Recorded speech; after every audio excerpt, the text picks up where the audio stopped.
Pues buenas noches a todos. Vamos a iniciar como lo hacemos siempre con nuestra sesión de meditación.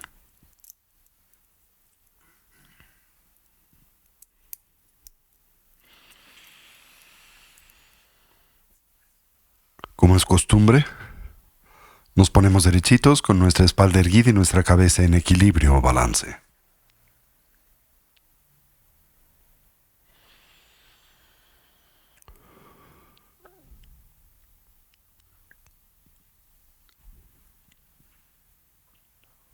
Evoquemos una imagen mental de nuestra forma física.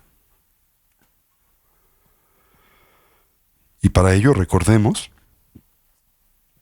introspectivamente recorramos a la misma desde la coronilla de la cabeza hasta las plantas de los pies.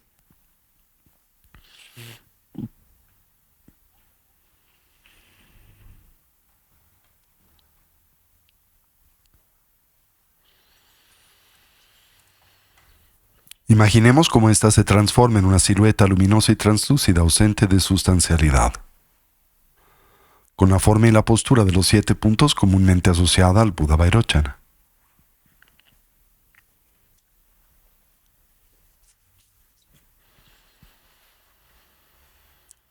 En nuestro medio surge el eje primario del sistema de energía sutil constituido por el canal central, el Avaduti, así como por los 2 canales adyacentes, el masculino Rasana y el femenino Lalana. Al primero le concebimos como una espiga luminosa de color azul profundo, no más gruesa que el dedo meñique de la mano, como un tallo hueco de bambú. Recordamos parte e inicia su travesía. Desde ese punto conocido como la apertura de Brahma, comúnmente localizado, 8 dedos por detrás de la línea original del cabello, donde éste se abre y extiende como un cono embudo a la punta de un mosquetón. Baja ligeramente por enfrente y paralelamente a la columna vertebral, hasta arribar a ese punto 4 dedos por debajo del ombligo, donde el mismo se cierra y redondea como la punta de un bastón. Los 2 canales adyacentes parten de las fosas nasales, se extienden y suben hasta la coronilla de la cabeza, donde se encorvan como el cuello de un bastón, bajando paralelamente al canal central con el que se conectan en ese punto 4 dedos por debajo del ombligo. El canal masculino de color blanco y el femenino de color rojo. El primero a la derecha del canal central para los hombres y en la posición inversa correspondiente a la fisiología sutil de las mujeres. Con ello en mente, nos involucramos con la yoga de las 9 respiraciones, acompañándole de esa forma especial de respirar, la del jarrón, ánfora o vasija. En la misma, al inhalar intentamos saturar la totalidad de nuestra capacidad pulmonar. Procedemos con la aplicación de la yoga de la retención de la respiración, volteando la atención sobre de sí misma, intentando reconocer y descansar en el estado y condición mental emergente más profundo, atento y concentrado.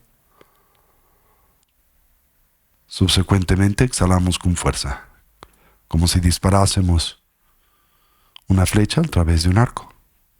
Decantamos así 30% del prana presente en la parte superior del cono pulmonar. Recordamos correspondiente a lo que conocemos como los vientos condicionados o kármicos, aquellos de los que dependen las funciones conceptuales y dualistas de la mente o conciencia, tanto las positivas como las negativas. Fortalecemos así al viento de sabiduría, el Yeshe-lung, que desde el momento de la concepción hasta la transición del morir reside en el medio del canal central y del cual dependen las altas funciones de la cognición. Hacemos esto 3 veces para el canal masculino, trabajando con su particular energía, aquella de color blanco, 3 para el femenino, energía de color rojo. Y culminamos con la práctica del Bumpachen, la gran vasija, en la que inhalamos simultáneamente por ambas fosas nasales, energía de color azul. Retenemos la respiración. Giramos el estómago 7 veces en el sentido de las manecillas del reloj y 7 veces en el sentido contrario. Exhalamos con fuerza y repetimos el proceso 3 veces. Presionamos con la yema del pulgar la primera falange del dedo anular. Le abrazamos en el gesto conocido como el puño adamantino, manteniendo los dedos índices ligeramente extendidos, Con ellos presionaremos o bloquearemos las nadinas de las fosas nasales en el orden correspondiente al ejercicio.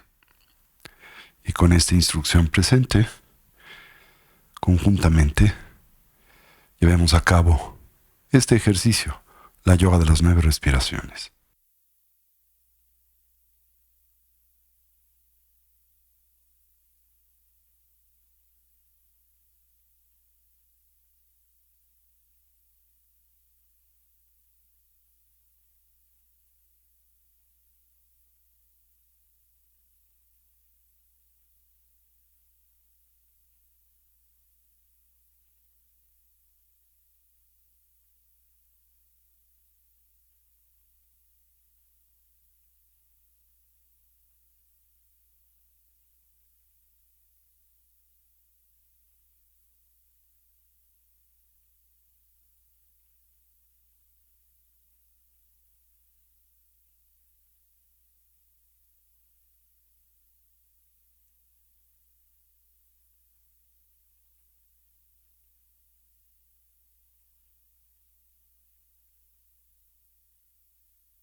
Transitemos a la meditación de estabilidad, la práctica de la recolección del respirar. En esta, cualquier idea, sensación o estímulo, la observamos y liberamos.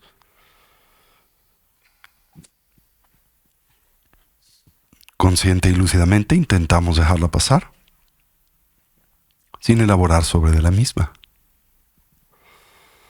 Con suavidad y naturalidad volvemos la atención o recolección sobre el flujo natural de la respiración. Simultáneamente atendemos a la esfera de las sensaciones táctiles, en especial aquellas naturalmente asociadas a la respiración, comenzando por la relajación. Para ello, introspectivamente recorramos una vez más a nuestro cuerpo desde la coronilla de la cabeza hasta las plantas de los pies. Y ahí donde hallemos o identifiquemos cualquier elemento o rastro de ansiedad y tensión, relajémoslo. Si se nos facilita y como un medio hábil, a inhalar imaginemos en nosotros penetra luz y claridad. Concibamos como la misma se vierte sobre esos puntos de tensión y ansiedad. Al hacerlo, los ilumina, distiende y relaja. Y al exhalar imaginamos esa tensión nos abandona. Lo hace como vapor de agua que espontánea y naturalmente se diluye o desvanece en el vacío. Mantengamos a nuestra recolección o presencia mental firmemente asida sobre el objeto de concentración, el respirar, mientras cultivamos una actitud de atención introspectiva, dirigida hacia la emergencia de los diferentes obstáculos que sabemos dificultan, obstruyen y así obnubilan a la práctica, sobre los que aplicamos sus respectivos antídotos. De experimentar extremidad, excitación mental, nos concentramos en exhalación. La sensación gradual o progresiva de tranquilidad y relajación que le acompaña.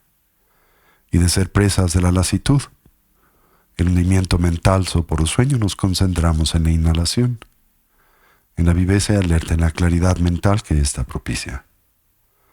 Así orientamos a nuestra mente y cuerpo hacia su estado natural, del todo relajado, libre de tensión, estable y quieto, dotado de claridad y de alerta, de una actitud de vigilancia, mientras atendemos a la respiración sin aferramiento o constricción y sin distracción.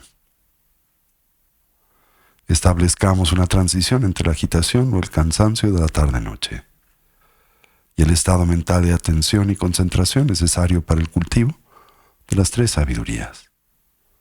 La sabiduría del escuchar, que nos conduce a la transformación conceptual.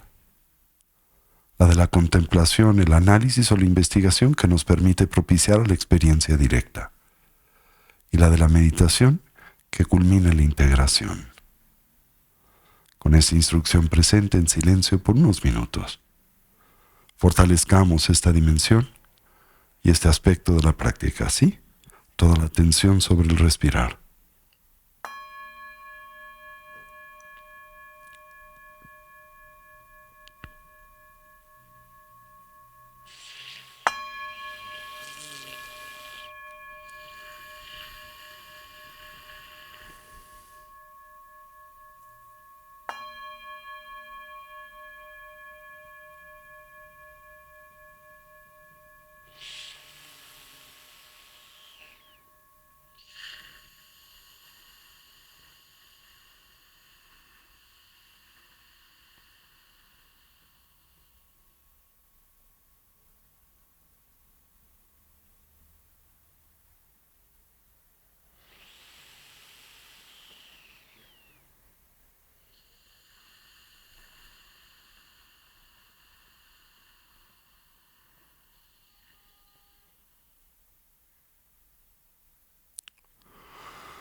Fortalezcamos la estabilidad, por la que comprendemos ese estado y condición mental profundamente imbuido, saturado de la continua presencia de la atención. Para ello, observamos la natural expansión y contracción del diafragma y del abdomen, la cercana relación presente entre ese movimiento y el de la respiración. A inhalar observamos si el ciclo es largo o corto, si es profundo o superficial. Haciendo lo mismo con la exhalación mientras simultáneamente atendemos la mera sensación de contacto de nuestro cuerpo con su asiento. De experimentar excitación nos concentramos en la exhalación. Y de ser presas de la lasitud, la inhalación.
Finalmente acentuemos a la viveza alerta y claridad de la atención. Para ello observemos el ingreso y salida del aliento por la punta de las narices o el labio superior. La natural sensación de contraste en la temperatura del aliento al entrar y escapar por las fosas nasales. Y si se nos facilita, como un medio hábil, la presencia de una pequeña esfera luminosa, un ticle en el medio del entrecejo, en la que suavemente focalizamos la atención. Y así una vez más de experimentar excitación nos concentramos en la exhalación, de vernos expuestos a la lasitud, la inhalación.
Y ahora gradual y suavemente transitemos hacia la meditación discursiva. Identifiquemos en la misma un natural complemento a la práctica de la estabilidad. Y así evoquemos a los 4 pensamientos que orientan y motivan a nuestra mente hacia el despertar. Comencemos por lo preciado de la vida humana. Reconozcamos su rareza en realidad, lo complejo y difícil que es obtener y asegurarla. Su necesaria condición de ocio y oportunidad, enraizada siempre en las 8 libertades y las 10 riquezas, tanto las personales como las circunstanciales. Lo fácil que es perderla, su fragilidad y transitoriedad. Y así la gran, más breve oportunidad con la que hoy contamos para intentar imprimir y así dotar a nuestras vidas de una dimensión y sentido de genuino significado, la que naturalmente asociamos a la consecución del bienestar genuino, a través del medio del estudio y la práctica del Buddha Dharma.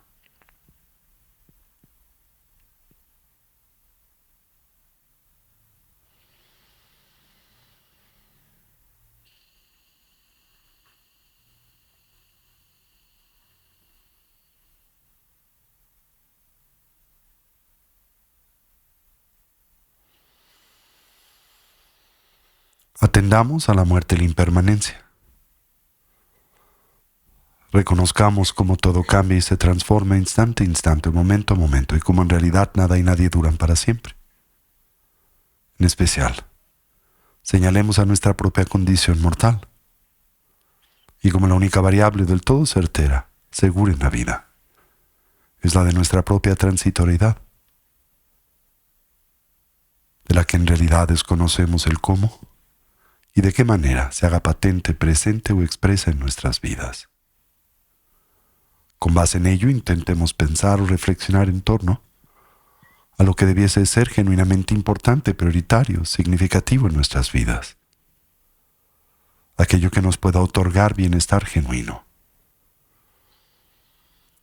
Distingamos al mismo de su impostor, el mero placer hedónico, el sensorialmente condicionado, siempre y por definición temporal y relativo. por lo que concierne a nuestra meta ulterior finalmente inconsecuente. Lo que nos pueda preparar para la muerte siempre cercana, inminente e inesperada, el adiestramiento mental. Y lo que podamos llevar con nosotros durante la compleja y difícil transición, la del morir. Tan solo la eterna continuidad de la mente o conciencia y con ella, sus diversas impresiones, hábitos y tendencias. Determinémonos a fortalecer aquellas positivas o virtuosas, así como simultáneamente identificar, debilitar y trascender a las negativas, las no virtuosas. Para ello exploremos a las causas y sus consecuencias. Entendamos como nuestro presente es el natural resultado de nuestra actividad pasada, la de mente, palabra y cuerpo. Y como nuestro futuro será el efecto de la suma de nuestra actividad pasada y presente. Como todo lo que hacemos, pensamos, decimos, se torna así insignificativo, haciéndonos del todo plenamente responsables de nuestra propia vida y vidas, en especial de la experiencia que de estas derivamos, siempre personal, íntima y subjetiva.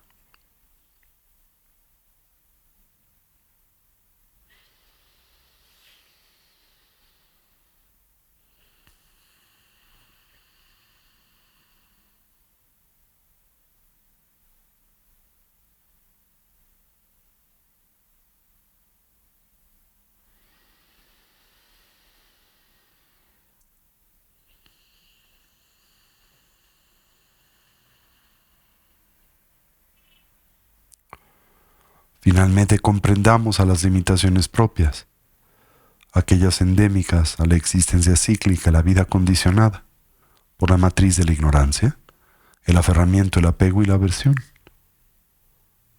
Como en esta, todos los seres sufren como experimentan y transitan por un sinnúmero de dificultades, conflictos y problemas, de la misma manera que nosotros. Podemos empatizar con estos, conocemos la experiencia del sufrir y naturalmente desearíamos ser capaces de ayudarles.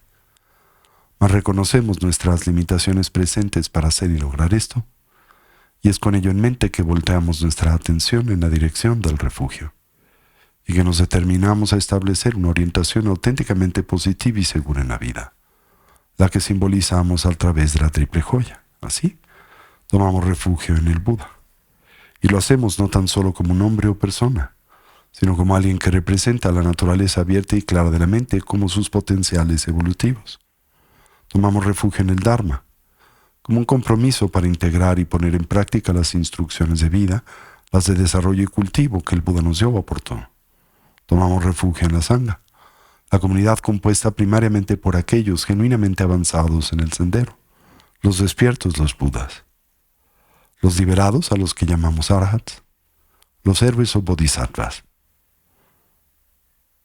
Simbólica e indirectamente, la comunidad de amigos y amigas que en el camino nos inspiran y ayudan.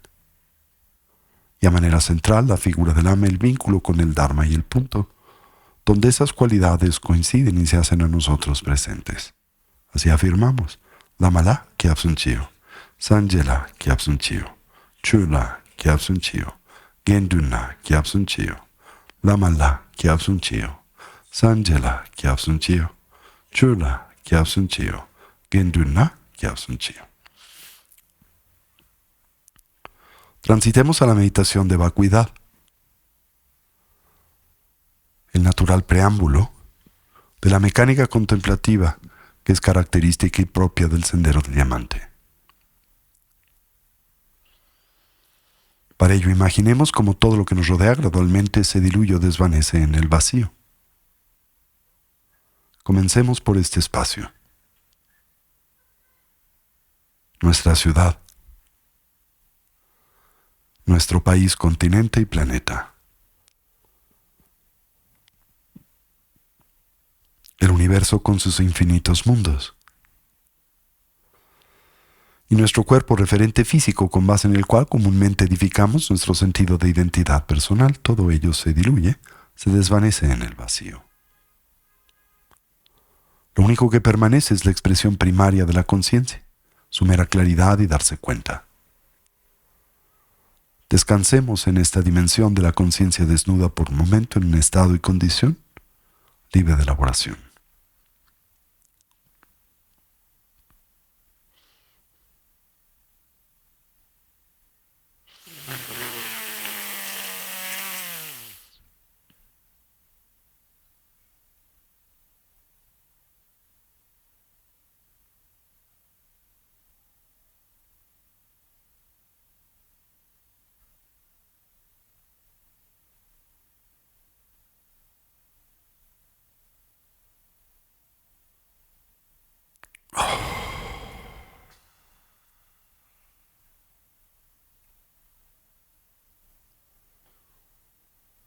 Transitemos a la meditación de unificación con el principio esencial del despertar, el Guru Yoga de Shakyamuni Buda. La fase de creación o generación. En la misma imaginemos como frente a nosotros, a la altura de nuestro entrecejo y a 1,5 metros, surgen 8 leones de nieve.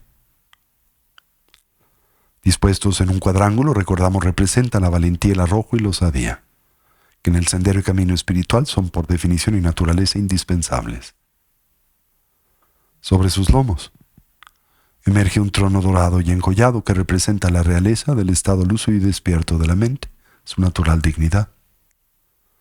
Sobre el mismo aparece una flor de loto blanca y luminosa de 8 pétalos abierta, simbólica de nuestra naturaleza búdica, sobre la que emergen un disco lunar y solar en forma de cojines que representan tanto la red de cualidades positivas como la de la sabiduría profunda.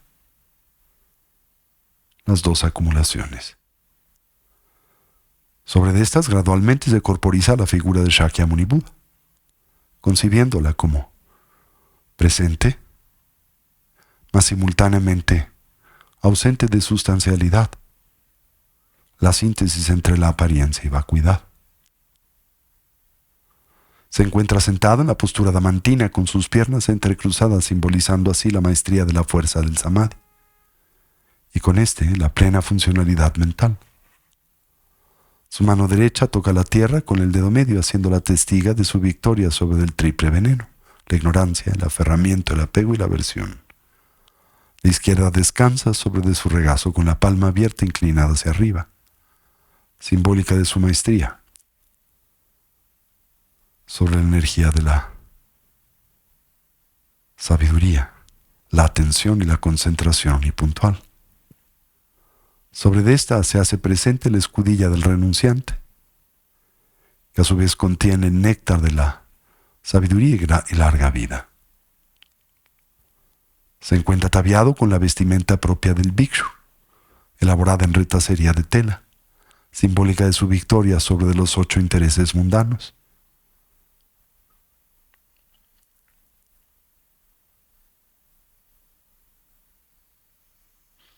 Como todos los Mahasattvas, los grandes seres, despliega el Ushnisha una pequeña protuberancia sobre la coronilla de su cabeza, que simboliza la actualización de sus potenciales primariamente cognitivos, emocionales y energéticos. Despliega a su vez las 32 marcas mayores como las 80 menores de un Buda, que simbolizan su maestría de las actividades liberadoras, las paramitas, y en el que síntesis de los potenciales que en el sendero deseamos actualizar y obtener, tomamos refugio, y así le decimos, querido Lama, auxílianos a purificar y a transmutar nuestras limitaciones en oportunidades. Imaginamos, sentimos como Shakyamuni Buda nos sonríe. Se manifiesta contento y satisfecho por la determinación que tanto individual como colectivamente esta tarde-noche a todos nos anima. En consecuencia, a su alrededor surge el campo del mérito, la comunidad de seres despiertos, constituida de miriadas de Budas y Bodhisattvas, seres liberados, dakas, dakinis y protectores, Teyiram, Shravakas, Pratyeka, Budas, Yogis y Yoginis. A nuestro alrededor aparecen innumerables seres sensibles, provenientes de los diferentes reinos propios del samsara, de la existencia cíclica, de la vida condicionada, pero hoy todos dotados de la apreciada plataforma humana, y a su vez animados por el espíritu de la emergencia definitiva, la renuncia que en nosotros contagian. Del corazón de Shakyamuni Buda se irradia un intenso haz de luz blanca. Imaginamos se extiende hacia todos los seres, mundos y dimensiones. Y al arribar al campo del mérito, en este propicio detona una honda y profunda transformación. Ahora todos los Budas y Bodhisattvas reaparecen dotados de la auténtica presencia de Shakyamuni Buda, simbolizándose así la unicidad de la mente despierta. De Budas y Bodhisattvas se irradian haces de luz y claridad a todas las direcciones, los que descienden sobre de nosotros como una lluvia de bendiciones que establece un puente y vínculo de interacción entre nosotros y estos seres de sabiduría. Grandes como montañas y pequeños como partículas de polvo irradian réplicas de sí mismos, las que ahora se funden en la figura central de Shakyamuni Buda, incrementando su luz y presencia por 1000. Le concebimos como una montaña de oro iluminada por 1000 soles. Y ahora transitamos hacia los 4 empoderamientos. De la frente y coronilla de Shakyamuni Buda surge un halo de luminosidad de color blanco radiante, el cual simboliza o representa la energía de la transformación física del cuerpo adamantino de todos los Budas. Gira velozmente en el sentido de las manecillas del reloj y en su centro aparece la sílaba y vibración primaria.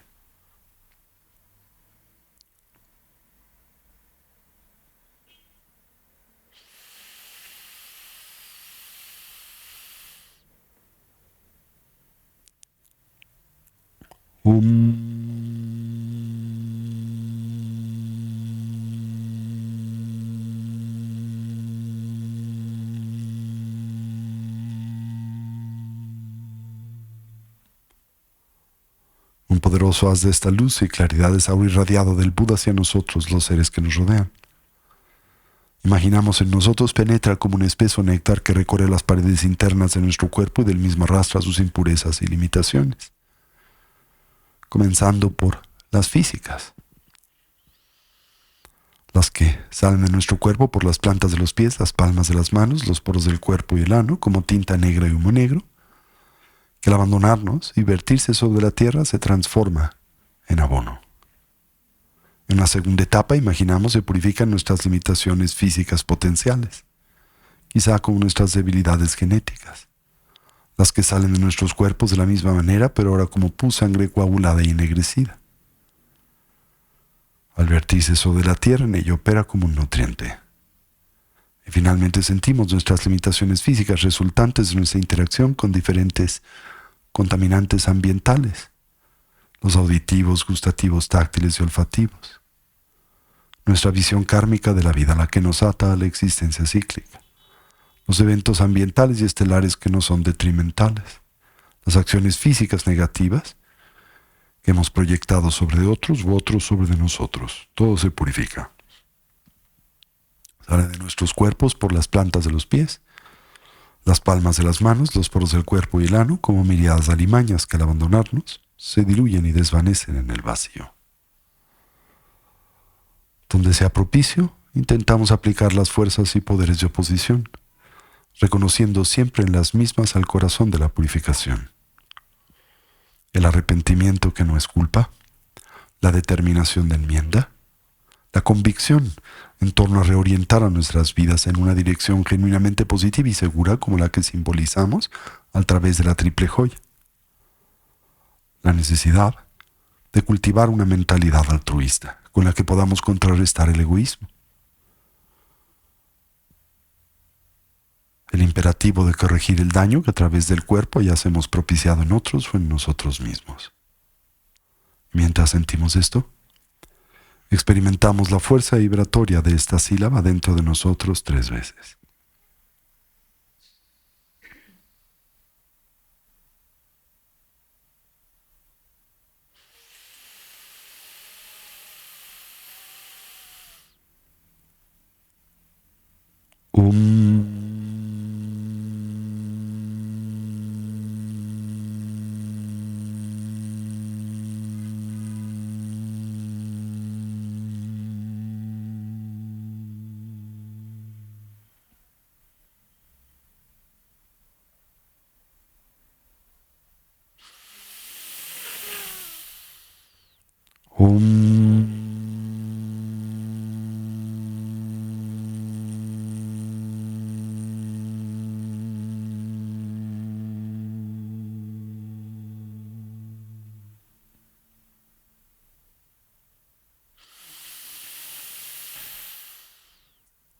Um.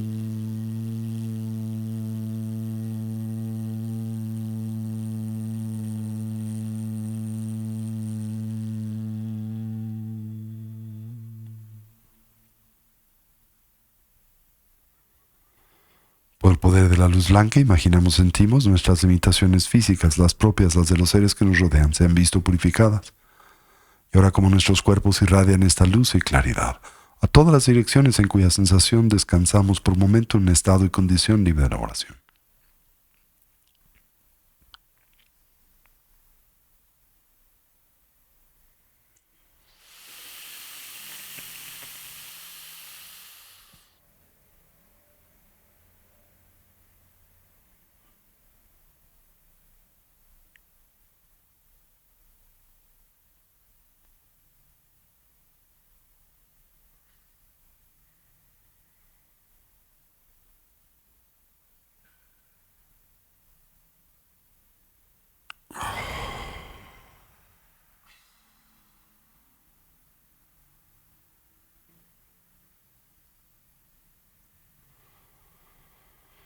Y ahora imaginamos o sentimos como del área de la garganta del Buda surge un halo de luminosidad de color rojo radiante, el cual simboliza o representa la energía de la transformación verbal de la hablada mantina de todos los Budas. Gira velozmente en el sentido de las manecillas del reloj y en su centro aparece la sílaba y vibración primaria.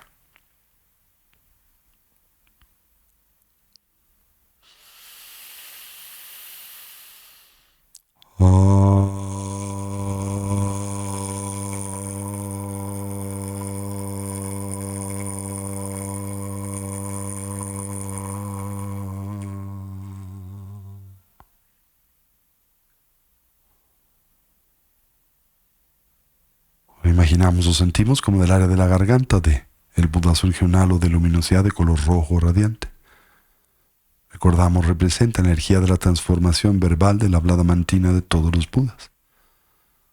Gira velozmente en el sentido de las manecillas del reloj. En su medio aparece esta vibración A e irradia esa luminosidad hacia nosotros. Penetra en la garganta y disipa nuestras impurezas verbales y comunicativas, mientras aplicamos las fuerzas y poderes de oposición. Toda forma, toda expresión de un lenguaje que divide, que daña, que habitualmente se muestra irreflexivo, o que distorsiona y exagera la realidad, en especial cuando nos vemos movidos por fines autocentrados y egoístas. Una vez más, y donde sea propicio, intentamos incorporar y aplicar las fuerzas y poderes de oposición. Recordamos, representan el corazón de todo esfuerzo de purificación. Y mientras sentimos esto, experimentamos la fuerza vibratoria de esta sílaba dentro de nosotros 3 veces.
Por el poder de la luz roja, imaginamos, sentimos nuestras limitaciones verbales, las propias, las de los seres que nos rodean, se han visto purificadas.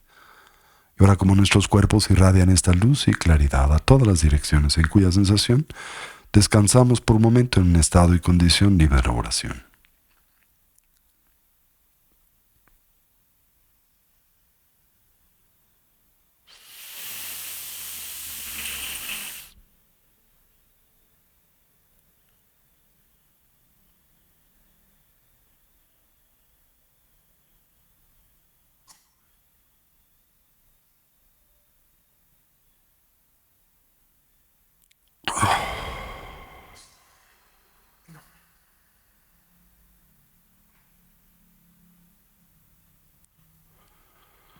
Ahora imaginamos o sentimos como del área del pecho del Buda surge un halo de luminosidad de color azul radiante, el cual simboliza o representa la energía de la transformación mental y emocional de la cognición adamantina de todos los Budas. Gira velozmente en el sentido de las manecillas del reloj y en su centro aparece la sílaba de vibración primaria.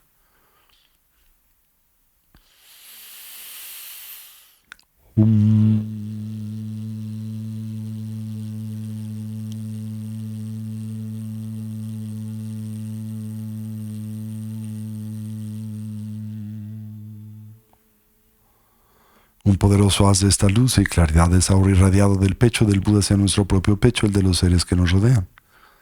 Una vez más en nosotros penetra y nos inunda, eliminando nuestras impurezas mentales y emocionales, en particular toda forma y expresión de confusión o ignorancia.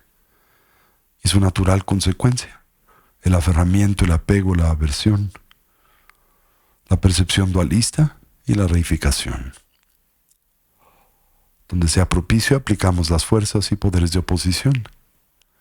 Y mientras sentimos esto, experimentamos la fuerza vibratoria de esta sílaba dentro de nosotros 3 veces.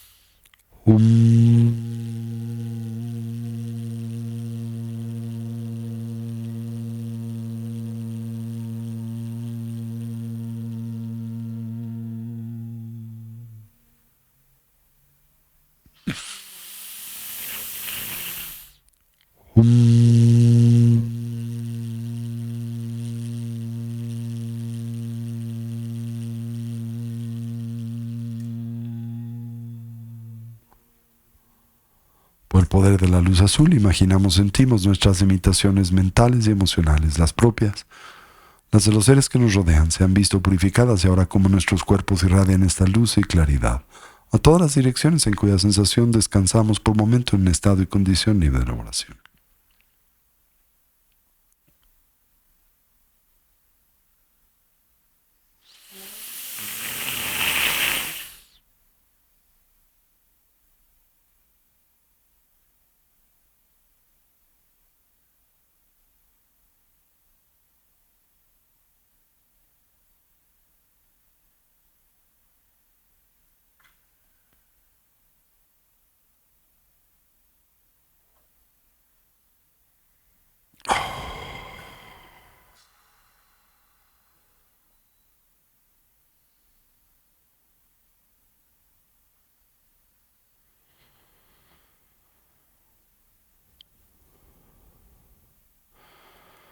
Ahora imaginamos o sentimos como estas 3 luces son simultáneamente irradiadas del Buda hacia nosotros, blanca por la frente, roja por la garganta, azul por el pecho en nuestros respectivos puntos.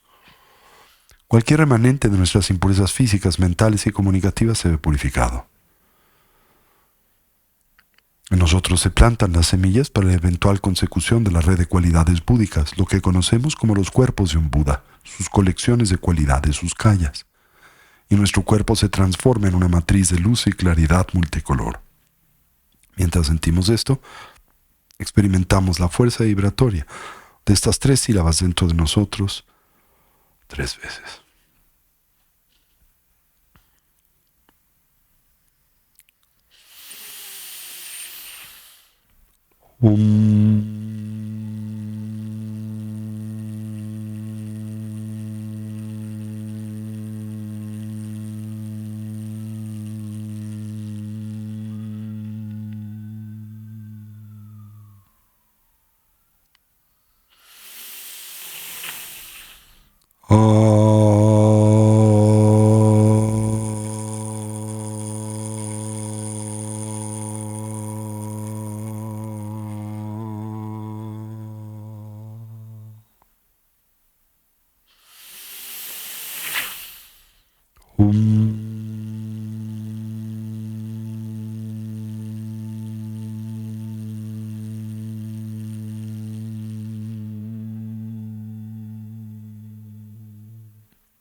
Hum.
Por de estas tres luces imaginamos, sentimos nuestras limitaciones físicas, mentales y comunicativas.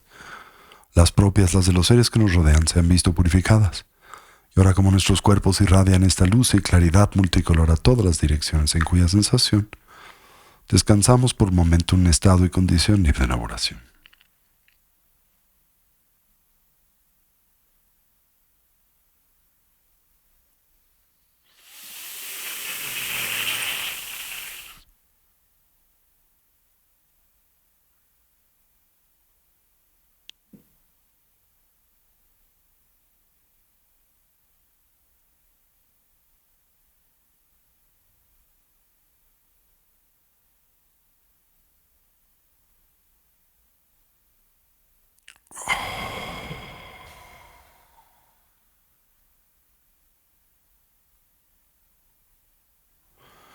Contemplando al Buda le decimos, querido Lama, auxílianos a purificar y a transmutar nuestras limitaciones en oportunidades. Shakyamuni Buda nos sonríe. Se manifiesta contento y satisfecho por la determinación que nos anima y así nos dice, queridos hijos e hijas de la buena familia del Mahayana, tengan confianza a través de esta práctica, en efecto sus limitaciones se ven purificadas. Y ahora transitamos a la fase de integración. Shakyamuni Buda se moviliza y coloca sobre la coronilla de nuestras cabezas 4 dedos por encima de estas y 8 por detrás de la línea original del cabello, viendo en nuestra misma dirección. Budas y bodhisattvas se disuelven en luz y claridad. Penetran por la coronilla de la cabeza de Shakyamuni Buda y una vez más incrementan su luz y presencia por 1000. Los 8 leones de nieve se disuelven en el trono dorado en la flor de loto en el disco lunar y solar, y estos en Shakyamuni Buda. Ahora Shakyamuni Buda se disuelve en luz y claridad, penetra por la coronilla de nuestras cabezas y se funde en nosotros como el agua, se diluye y disuelve en el agua. Imaginamos que no queda resto alguno de nuestra identidad ordinaria y convencional, aquella primariamente animada por nuestra historia individual, y reemergemos dotados de la auténtica presencia de Shakyamuni Buda. Descansamos con certeza y confianza en la misma. Esto le denominamos el orgullo divino. Y mientras sentimos esto, imaginamos el universo reaparece, como un Budaverso, como un entorno exaltado en donde todos los seres son Budas, los sonidos mantras, y donde todo es perfecto, radiante y luminoso. Y mientras sentimos esto, experimentamos la fuerza vibratoria del mantra de Shakyamuni Buda 108 veces. Tayata Om Muni Muni Mahamuni Soha. Tayata Om Muni Muni Mahamuni Soha. Tayata Om Muni Muni Mahamuni Soha. Tayata Om Muni Muni Mahamuni Soha.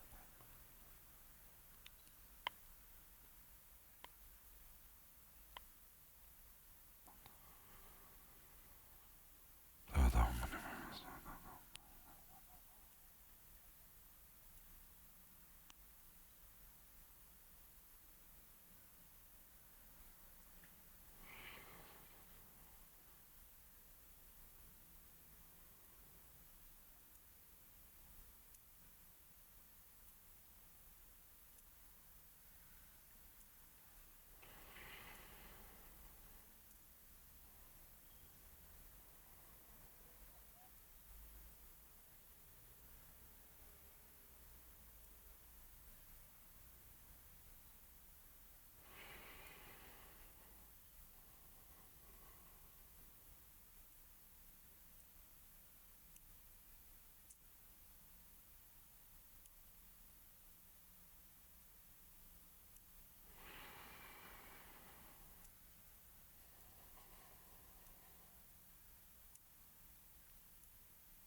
Tayatao Muni Muni Mahamuni Soha.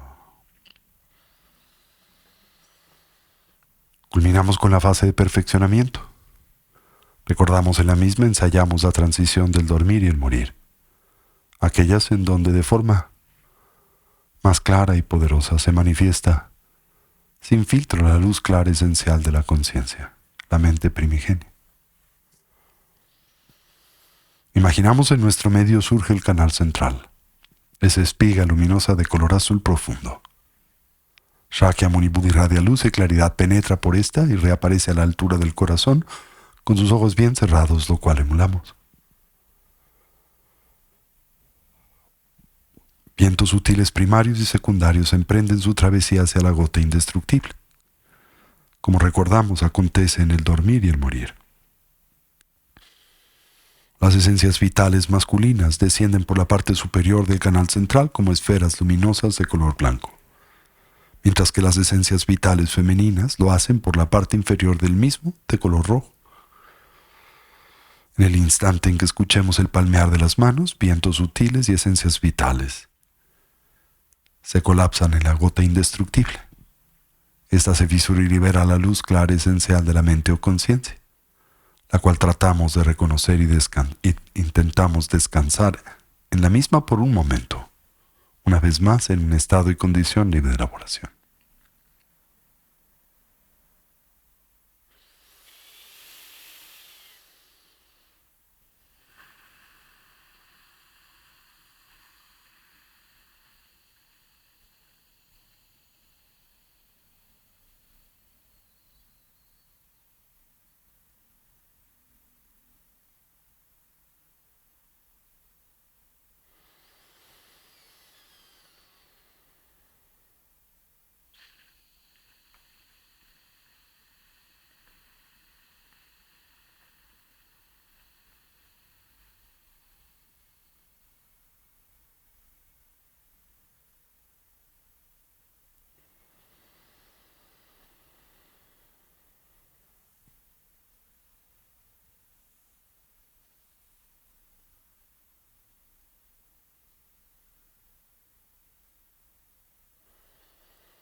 Así terminamos por dedicar el mérito. Deseemos cualquier potencial positivo que a través de este medio hayamos desarrollado o cultivado, que sirva y sea de beneficio a todos los seres. Que podamos todos actualizar nuestros potenciales y cómo trascender nuestras diversas limitaciones. Que una mentalidad altruista pueda nacer donde no ha nacido y se incremente donde ya existe. Que todos los seres puedan ser felices y dejar de sufrir. Que pronto todos podamos actualizar la conciencia omnisciente y compasiva de un Buda, no solo en nuestro propio beneficio, sino en especial en el de aquel de los que nos rodean. Así es.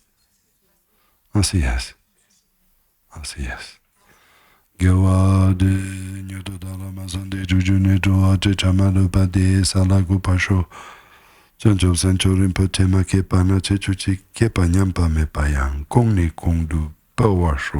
Om Ahum, Benze Guru Pema Siddhi Hum, Om Ahum. Y así incorporamos y traemos este espacio y lugar de nueva vez nuestra atención.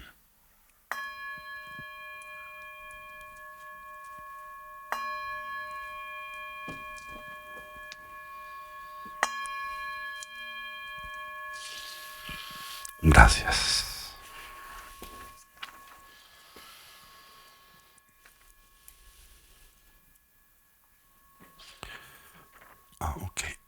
lunes es el día de asueto. Ok, gracias.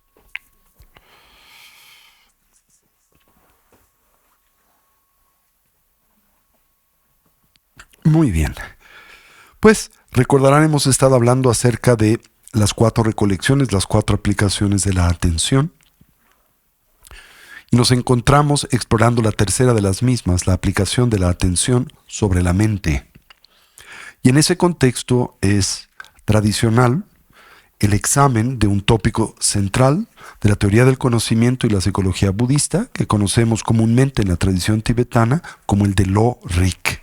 Lo quiere decir mente o conciencia y Rik quiere decir factores, los factores mentales, que recordarán comúnmente en esta particular aproximación se dividen en 51 diferentes funciones de la cognición, que al mismo tiempo subdividimos y categorizamos en diferentes estructuras que pretenden ilustrar las funciones o las operaciones de la mente conceptual en términos generales.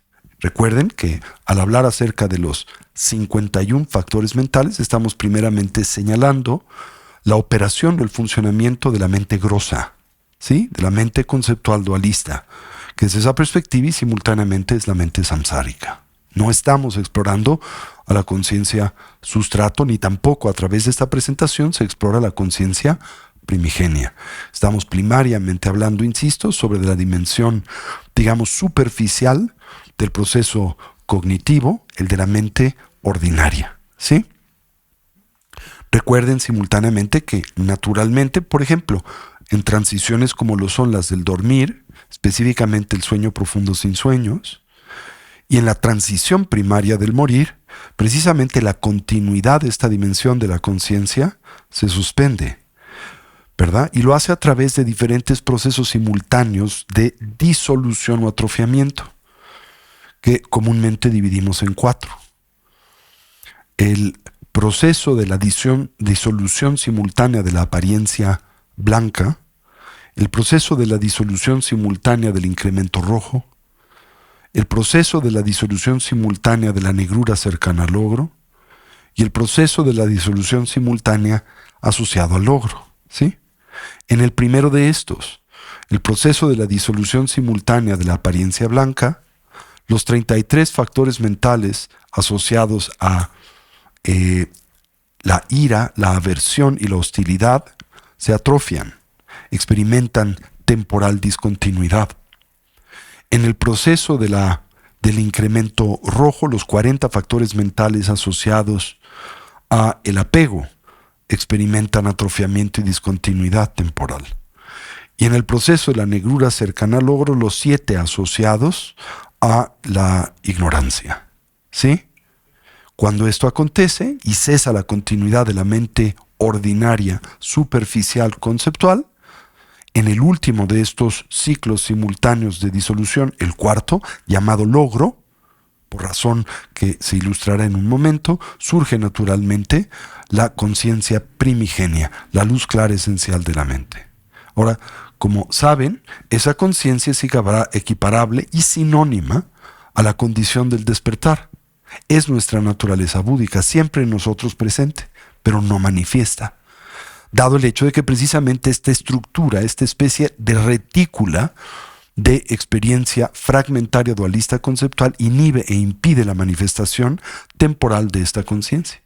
Pero, por ejemplo, durante la transición, especialmente del morir de forma particularmente intensa y poderosa y prolongada, en la fase de la disolución del logro, surge esa naturaleza fundamental y lo hace justo en el momento en que la mente se separa del cuerpo, lo que desde la perspectiva de la tradición budista demarca la fase genuina del morir, ¿verdad? Que no corresponde desde la perspectiva de la tradición budista a lo que nosotros en nuestra cultura biológica, científica y médica entendemos por morir, que primariamente casa con la cuarta de 8, ¿verdad? Disoluciones simultáneas, específicamente aquella que tiene que ver con el atrofiamiento de las funciones, de el cuerpo, ¿verdad? El colapso de las funciones metabólicas, la respiración, la función cardiovascular y el funcionamiento electroquímico del cerebro, ¿sí? Pero esto, insisto, solo implica la fase intermedia de este proceso, porque en lo que en realidad acontece es que cesa temporalmente la continuidad de la mente conceptual y continúa por un tiempo la operación de la conciencia sustrato y después la manifestación de la luz clara esencial. La conciencia sustrato se manifiesta en la disolución de la negrura cercana al logro y la conciencia primigenia en la del logro. ¿Se entiende eso? ¿Sí? Pues así. Y esto pasa todas las noches. Eso pasa todas las noches. Pasa, aunque en un flashazo, en un nanosegundo, cuando estornudas, cuando bostezas, cuando suspiras, cuando pujas. Ahora, pujas como por ejemplo cuando lo hacemos en el acto físico de excretar, pero también pujas cuando en diferentes momentos y circunstancias a veces te enjutas, ¿verdad?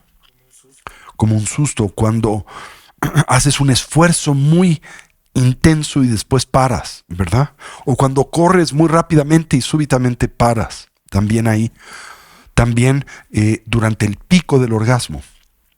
También durante el susto o cuando te ves expuesta a un estímulo estridente inesperada, como un cuetón, por ejemplo. ¿Has notado cómo durante el cuetón hay una muy breve suspensión de la conciencia conceptual del diálogo interior? Entonces, durante todas esas diferentes facetas de la experiencia de la continuidad de la vida, acontecen estas 8 disoluciones simultáneas y surgen estas diferentes dimensiones de la conciencia, ¿sí? Ahora, en el contexto de la práctica del Vipassana y particularmente la aplicación de la atención sobre la mente, decía, no estamos explorando ese proceso, no estamos explorando la cesación de la conciencia conceptual, estamos más bien explorando la continuidad y el funcionamiento de la misma, ¿sí? Y lo hacemos por una razón muy importante, precisamente para develar cómo es que estas operaciones, por cierto, se preguntarán, ¿por qué en esta descripción hablamos de 80 factores mentales, mientras que en esta descripción hablamos de 51? Pues son 2 diferentes listas, ¿sí? Y hay varias dentro de la psicología budista. Por ejemplo, en el Abhidharma Theravada, ¿verdad? Hay una lista mucho más detallada de factores mentales, de más de 150 factores mentales diferentes. Pero digamos que esta que estamos ahora explorando es la más sucinta, es como una especie de revisión elemental de las estructuras a través de las cuales opera la mente conceptual. Ahora, recuerden, ¿cuál es la razón por la que la tradición budista contempla tan importante entender cómo es que opera la mente conceptual? Porque hemos dicho constantemente que la razón primaria por la cual nosotros transitamos por la experiencia de la aflictividad es porque no vemos las cosas como son. Ahora, comúnmente decimos, las vemos como somos, ¿no es cierto? Pero esto, vistos desde esta óptica, ¿qué es lo que significa o implica? Que precisamente nosotros atendemos al mundo a través de el filtro de estas estructuras de la cognición. Ahora, estas estructuras de la cognición son primariamente de 2 tipos. Aquellas que podríamos describir como edificantes y virtuosas, y aquellas que podríamos describir como no virtuosas o negativas, ¿verdad? Ahora, las 2, y es importante tener esto en cuenta, son distorsionantes.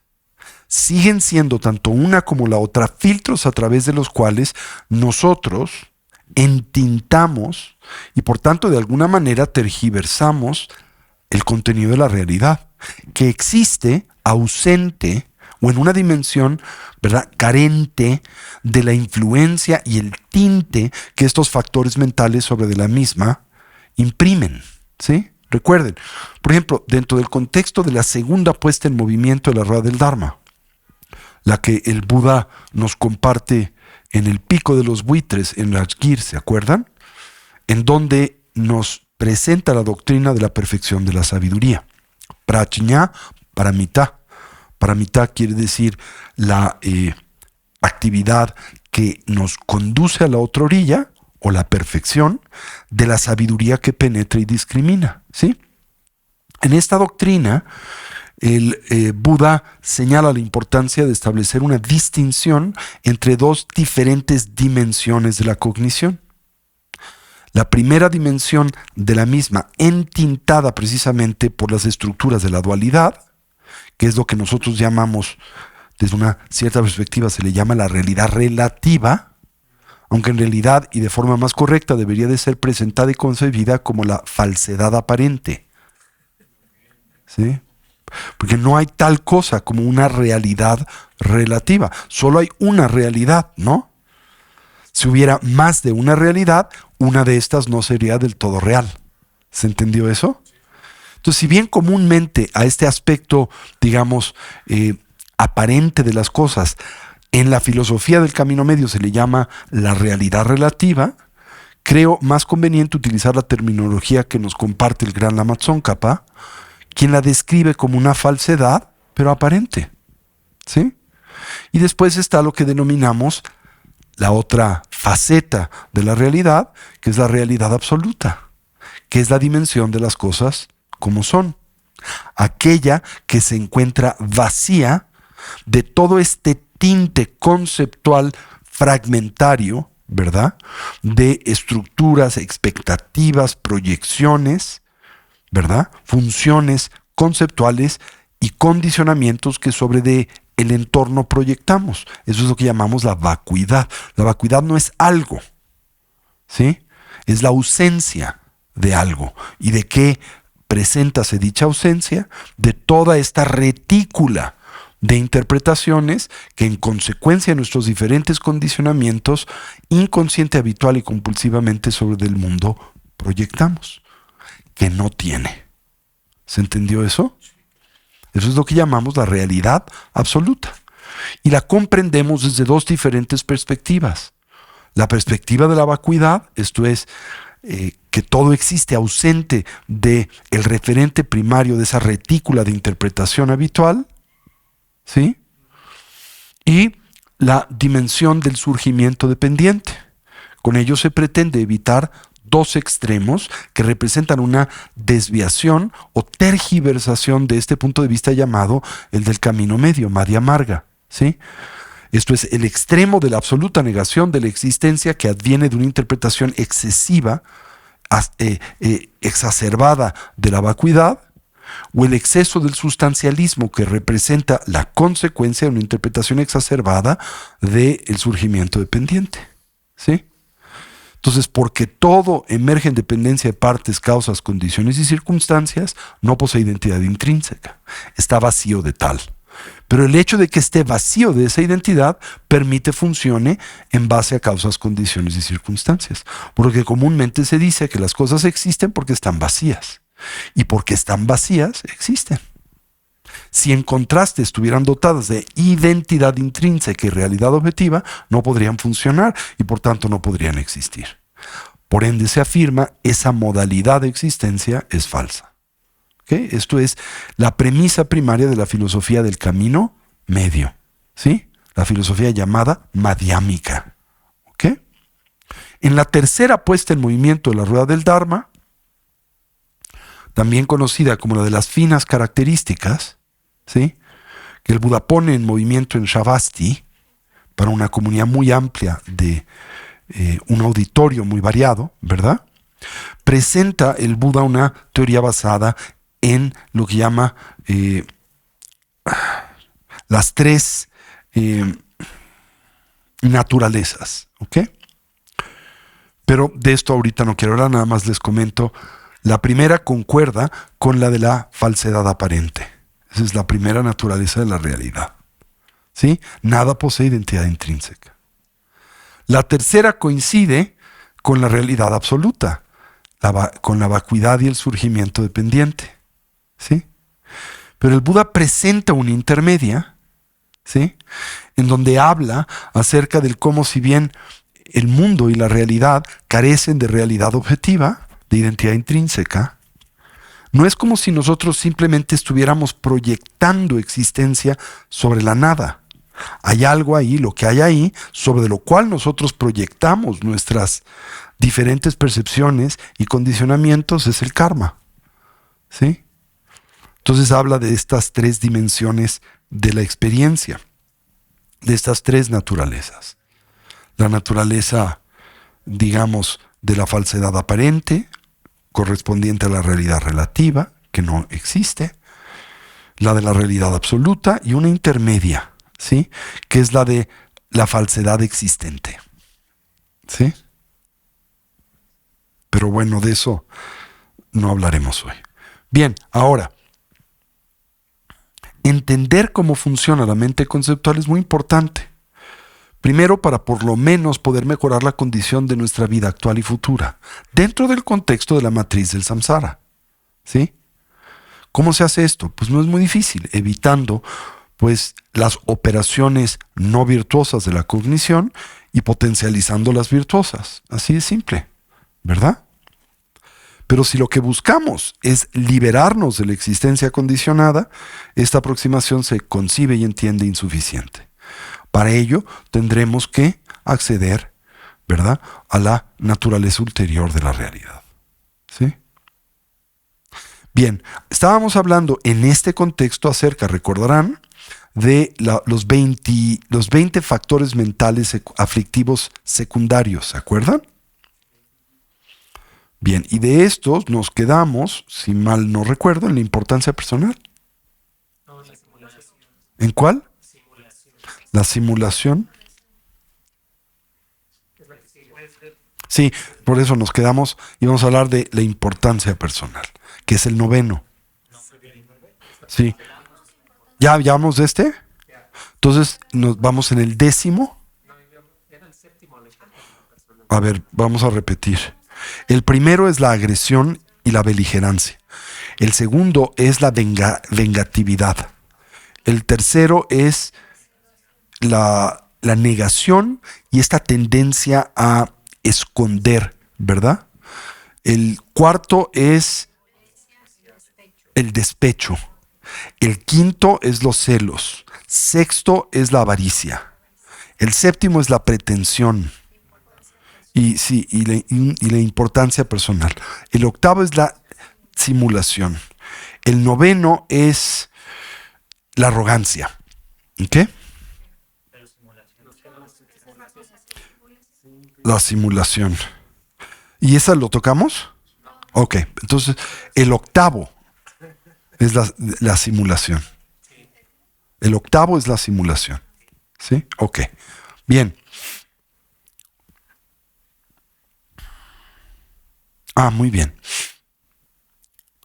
Bueno, en el contexto de la psicología budista, este factor de la conciencia se le concibe como punto de partida como un cierto tipo o expresión de ignorancia, lo cual por naturaleza implica una expresión de desconocimiento y distorsión, ¿verdad? También está asociado al apego,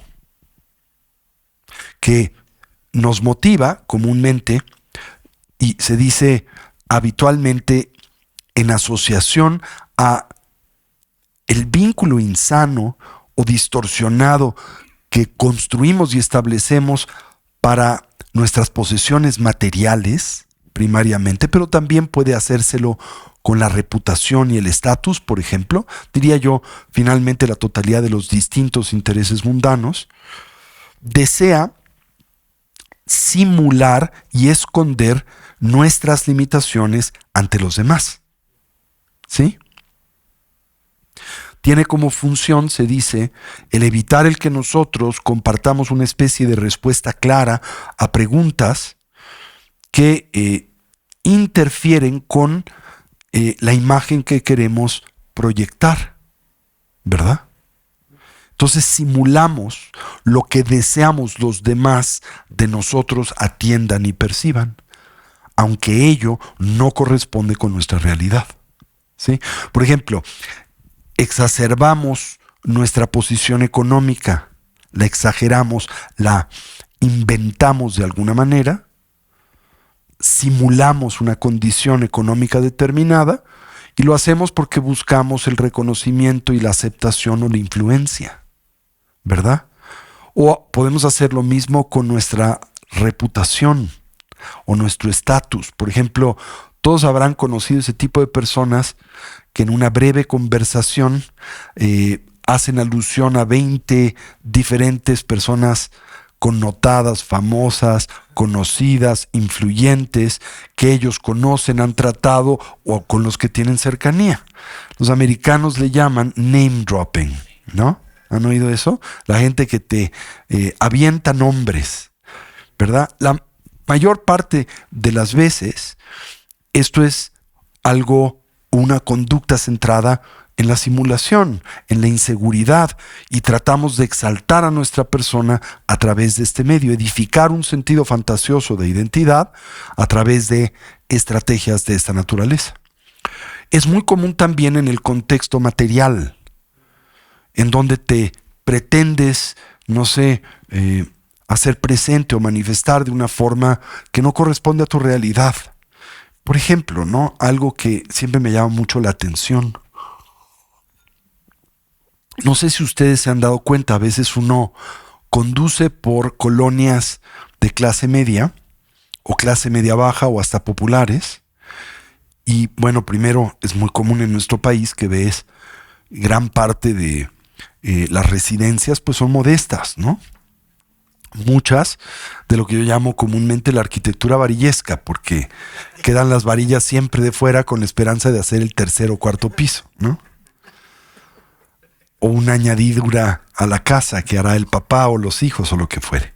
Pero bueno, las residencias o edificaciones son modestas, pero a veces es bien común que pasas y tiene unos carrazos en la cochera o afuera de la casa. Coches que no corresponden claramente con su poder adquisitivo. ¿Pero por qué? Es parte de la simulación, ¿sí? Que en nuestra cultura también nosotros concebimos o señalamos como la cultura aspiracionista, ¿sí? Ahora, no estoy hablando de la cultura aspiracionista que políticamente se explota y se pretende denigrar, ¿no? Que eso es una perversión, porque yo creo que todos tenemos el deseo y debemos de abrazar una aspiración de mejoría en todas las diferentes dimensiones de nuestra vida, incluyendo la económica y naturalmente la educativa, ¿verdad? Que puede señalarse como defecto en una aspiración de esa naturaleza. Al revés, yo creo que la ausencia de esa aspiración conduce a una vida de mediocridad, ¿verdad? Entonces no estoy hablando de eso. Estoy hablando del aspiracionismo insano, ¿verdad? En donde pretendes, no sé si han visto, es muy común en los Estados Unidos la gente de color, estos raperos y todos que usan toneladas de oro, ¿verdad? Que usan como 40 cadenas de oro que certeramente deben de pesar 2-3 kilos, ¿verdad? Llenos de anillos. Una actitud como muy fatua, muy fantasiosa, muy pretenciosa. Eso es este tipo de simulación, porque estás empleando estrategias de esta naturaleza para intentar inhibir el que otros atiendan tus limitaciones, o lo que quieres esconder, o lo que no quieres que vean de tu persona, específicamente tus limitaciones. Pueden ser limitaciones vinculadas a tu educación, vinculadas a tu posición social, a tu entorno familiar o lo que fuere, a la academia, a la educación y así subsecuentemente, ¿no? Ahora les preguntaría, ¿por qué esta es una aflicción mental y emocional?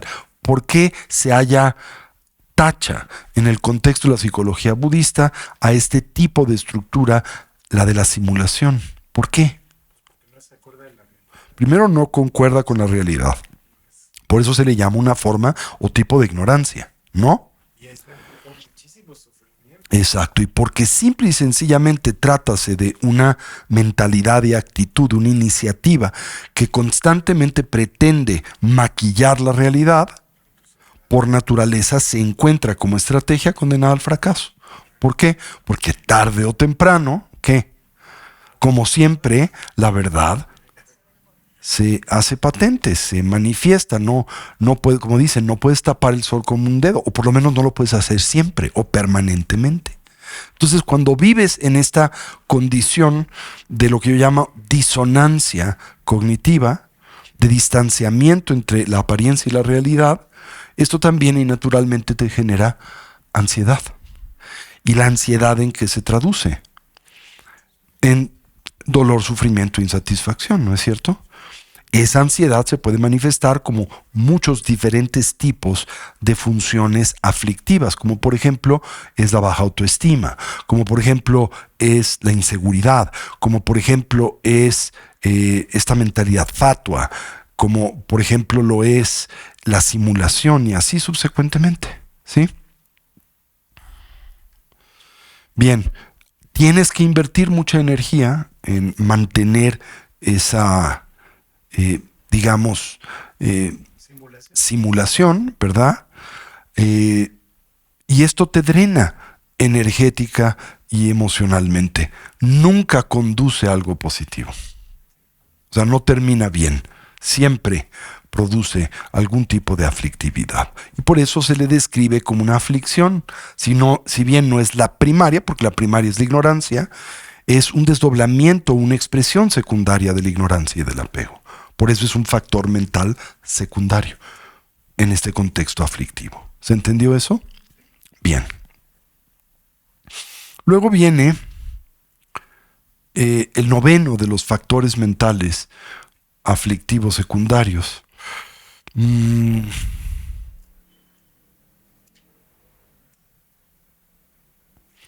¿Cómo podríamos traducir esta?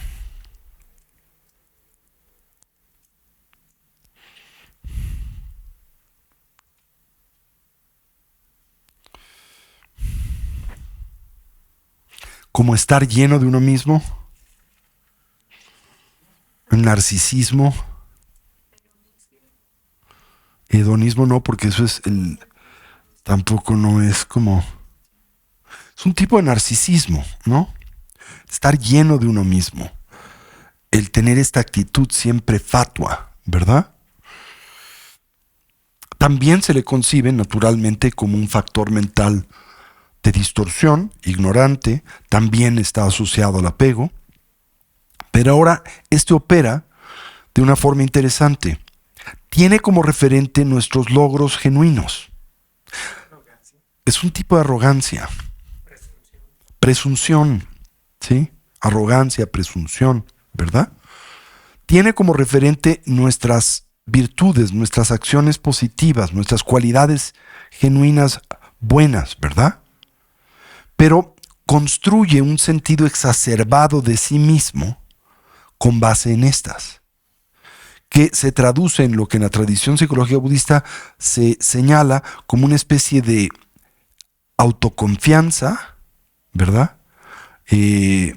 O estima aflictiva, porque es exacerbada y equivocada, ¿sí?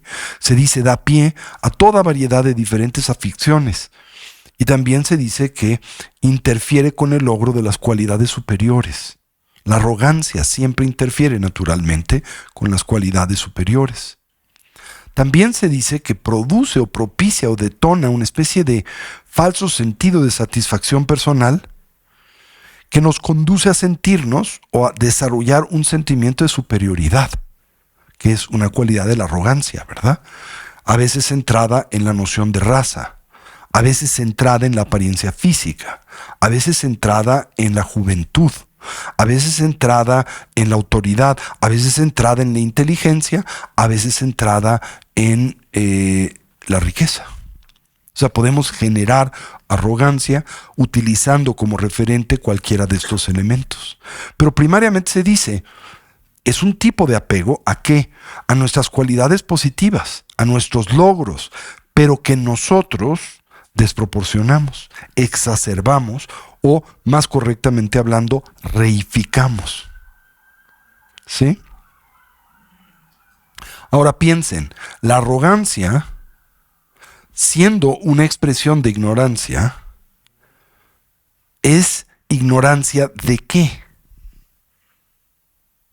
Por ejemplo, cuando tú generas esta mentalidad de arrogancia también se exacerba algo que es muy dañino, un sentido de autosuficiencia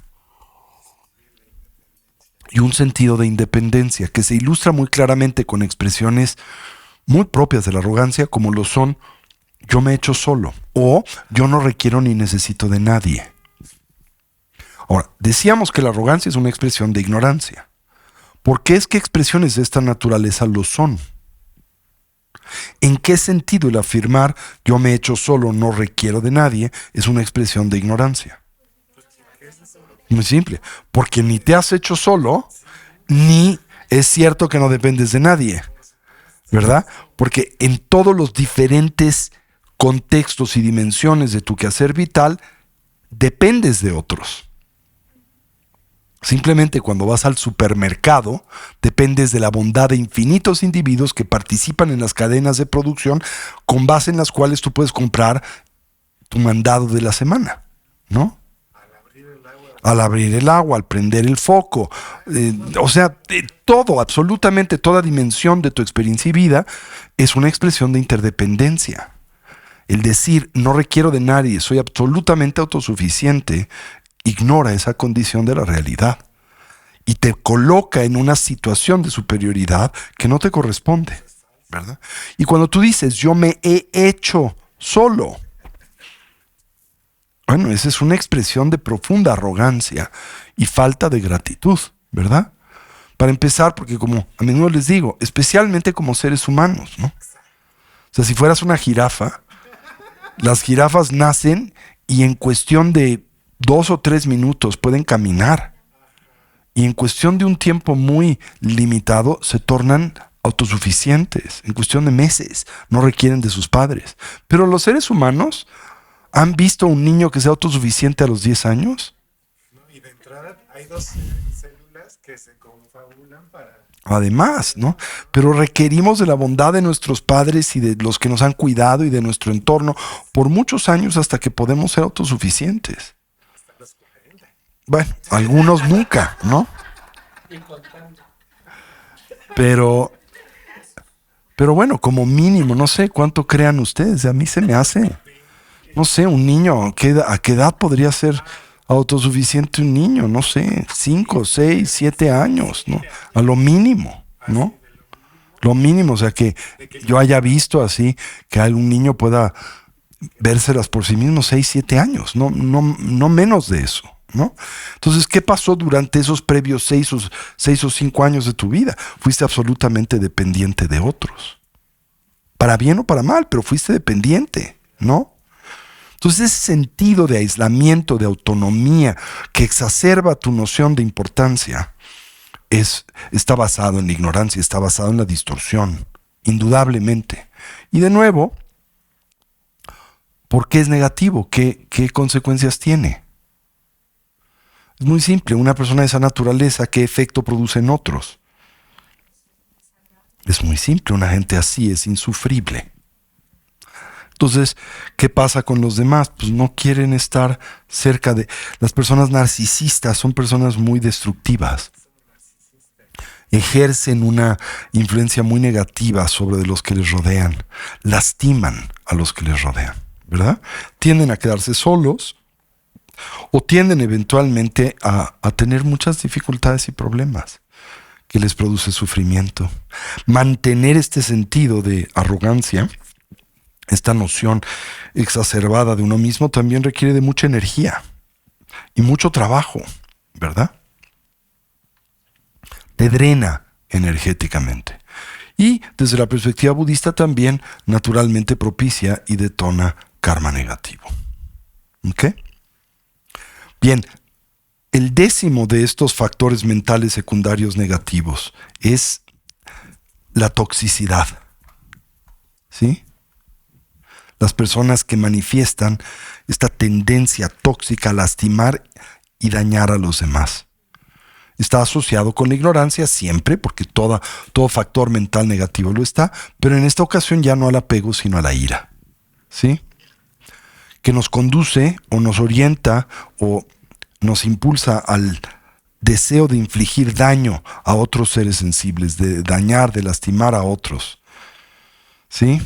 tiende a reducirse, dice, nuestras cualidades positivas, las propias, ¿verdad?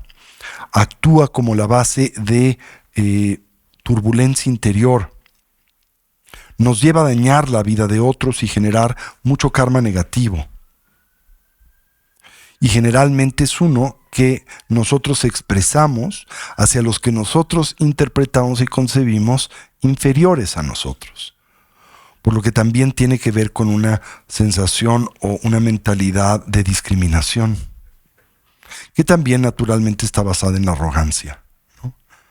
Leía ahora, justo el día de hoy, que estaban persiguiendo una persona. ¿A dónde fue? No me acuerdo si fue en Australia, ¿verdad? Entonces estaba una mujer con su bebé en un parque y un cuate loco tomó un café hirviendo, un té hirviendo, y sin razón alguna se lo arrojó al bebito y lo quemó. Todo tuvo quemaduras de segundo y tercer grado, tuvieron que hacerle varias operaciones. Y entonces la policía en Australia logró localizar o identificar a esta persona, pero se les peló, salió del país y no lo pudieron agarrar a tiempo, ¿no? Era una persona oriental, ¿sí? Total que, bueno, esta es una expresión como extrema de esta mentalidad, ¿no? Que está basada en la ira, en el enojo, en estas personas que están dominadas por el odio, que sienten que han sido objeto de maltrato, que desean vengarse de todo, del mundo entero, ¿verdad? Y entonces obran de esta manera. Es muy común, por ejemplo, esta mentalidad la vemos es muy común en no sé qué perversión hay en la sociedad norteamericana, pero la vemos mucho en los jóvenes, en los niños.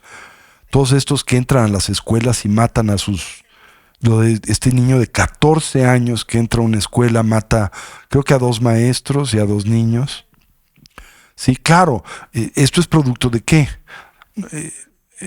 Debe de ser producto, sí, pero yo creo que es multifactorial, pero un elemento muy importante es una gran disfuncionalidad familiar. Y muy comúnmente los niños han sido maltratados por sus padres. Entonces generan una ira tremenda y esta ira, este enojo, les conduce a tratar de dañar a todos los que les rodean. Pero son como los sociópatas, pues, que tampoco son capaces de sentir que hicieron mal. Así es. Y yo creo que es una mentalidad similar en una expresión exacerbada a la de los demonios. O sea, los demonios que existen, ¿verdad?, tienen una mentalidad de esta naturaleza, dominada por el enojo, la ira, el deseo de lastimar, de dañar, de crear problemas. Sí, derivan dolor, derivan placer de esa actividad porque han sido objetos de la misma por mucho tiempo. ¿Sí? Entonces, es cuando a ti te lastiman, deseas lastimar. Bueno, si tienes madurez, por ser lastimado puedes generar empatía y tratar de beneficiar, ¿no? Pero lo que es más primitivo y común es replicas lo que has experimentado, ¿no? Entonces, si has sido en casa objeto de abuso, abusas, ¿verdad? Si has sido objeto, por ejemplo, de abuso sexual, la gran parte, no todos, pero gran parte de las personas que se convierten en criminales sexuales es porque fueron abusados de pequeños, ¿no? Es un patrón que es muy difícil de romper, ¿verdad? Bien, ¿cómo piensan? Bueno, primero, es lo que iba a decir. Primero, a la simulación. ¿Cuál piensan ustedes es el antídoto de la simulación? La honestidad, el tratar de ser honesto, el de tratar de vivir acorde a tu realidad, ¿no? El antídoto a la arrogancia, la humildad. Por cierto, humildad, ¿sí? Hay que entenderla bien, ¿no? Porque hay una humildad que es arrogancia. O sea, puedes llevar la humildad a tal grado de artificialidad que es una forma de arrogancia. Soy superior porque soy el más humilde. Eso no es realmente humildad, es arrogancia. Revestida de humildad, ¿no? Pero la humildad genuina es el entender, ¿verdad?, que eres una persona dependiente, que debes gratitud a los que te rodean, que no te has hecho solo, ¿verdad? y que siempre hay alguien superior a ti, ¿verdad? Bueno, y ahora sí, esta actitud de agresión, de dañar, de toxicidad, ¿cuál piensan que sería el antídoto? Es Karuna y Maitri. Esto es la bondad amorosa y la compasión, ¿verdad? La bondad amorosa y la compasión. Serían sus contrapartes, ¿no? Luego, la 11ª, esto es muy interesante, es la falta de vergüenza. ¿Sí? Inclusive es algo que le decimos a las personas muy tóxicas, le decimos en español sin vergüenza, ¿verdad? Sinvergüenza es el ladrón, es la persona truculenta, pero que actúa de esa manera porque no tiene vergüenza, ¿verdad? De nuevo es un tipo de ignorancia. Puede también ser consecuente de un cierto tipo de ira o de apego, ausente de la autocrítica, del autoexamen, de la conciencia, en relación a nuestras acciones negativas, su condición y su consecuencia. Se dice que actúa como una condición que apoya o que da sustento a las aflicciones primarias y secundarias, que nos conduce a vincularnos con la negatividad. Y desde una perspectiva espiritual es una de las mentalidades o de las distorsiones cognitivas que nos lleva a violar nuestros compromisos o nuestros votos espirituales, como los votos y compromisos de la liberación personal, el pratimoksha. ¿Se acuerdan cuáles son estos? Los 5 votos de la liberación personal: no matar, no tomar lo que no nos es libremente dado, no mentir, no usar a nuestros cuerpos de una forma que lastime y dañe a otros, y no consumir intoxicantes. ¿Sí? Entonces, la falta de vergüenza. Pues la falta de vergüenza también tiene que ver con la falta de sabiduría. Implica no entender la relación entre las causas y sus efectos. Implica también una falta de conciencia. La desvergüenza es también un tipo de no conciencia, ¿verdad? De inconsciencia. En torno a la capacidad de voltear la atención sobre uno mismo, sobre nuestro desempeño vital, nuestras acciones, su naturaleza, su consecuencia, ¿verdad? Ahora, pregunta, ¿la falta de vergüenza, ¿sí?, nos libera del karma? No, o sea, acuérdense, el que uno no tenga conciencia de lo que hace no significa que lo que uno hace no tiene consecuencias. ¿Sí? Claro, cuando lo que haces está animado por conciencia, el karma se agrava, porque un factor que agrava al karma o que comprende al karma es la motivación, ¿no? Pero de todas maneras, tu quehacer, aunque sea uno desvergonzado, produce consecuencias. Y consecuencias que en este contexto, cuando son negativas, pues naturalmente no propician tu desarrollo evolutivo, en general, ni tu bienestar. ¿Ok? Ahora, ¿qué efecto tiene la desvergüenza sobre los demás? ¿Qué pasa cuando una persona desvergonzada, ¿verdad?, interactúa con otros? ¿Qué pasa de estos en torno a la persona? ¿Han interactuado con una persona desvergonzada?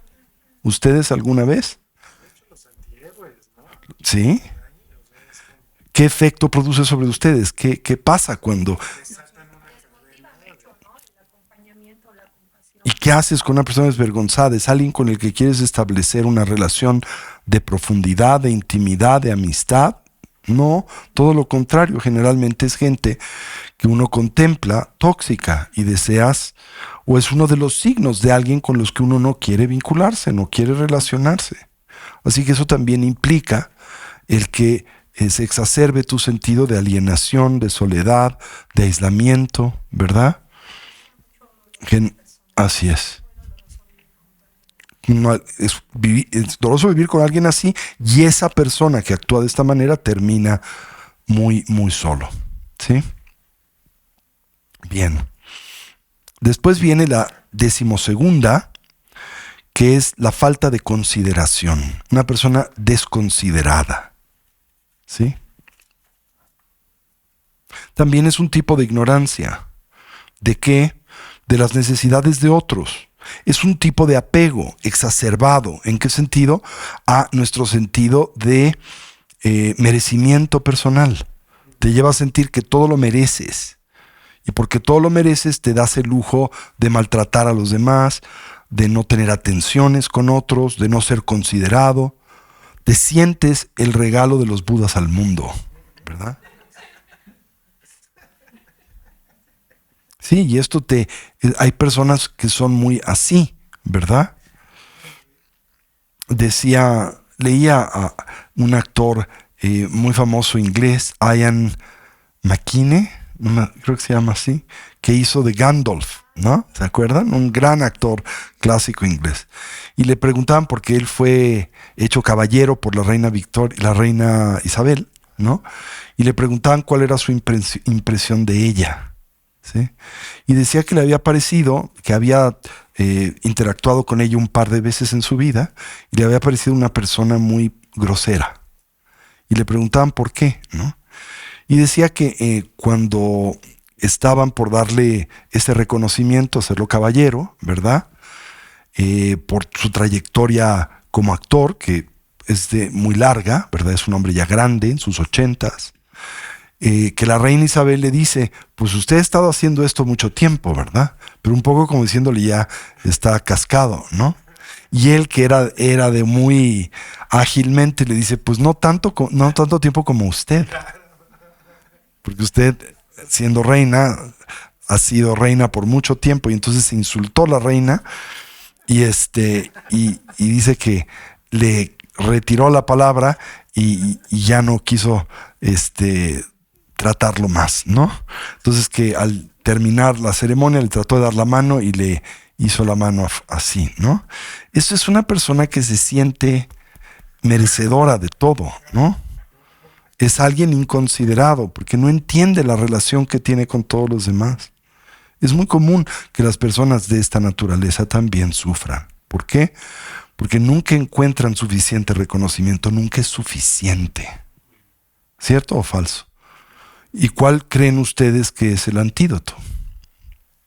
Bueno, el antídoto de las personas desvergonzadas es tener vergüenza, ¿no? Pero ¿cómo generas tener vergüenza? ¿La conciencia de qué? Del karma, entender el karma, las acciones y sus consecuencias, ¿no? Y la persona, ¿cómo se llama? Inconsiderada o desconsiderada, también, ¿no? La bondad, el amor y la compasión, ¿sí? Hacia los demás.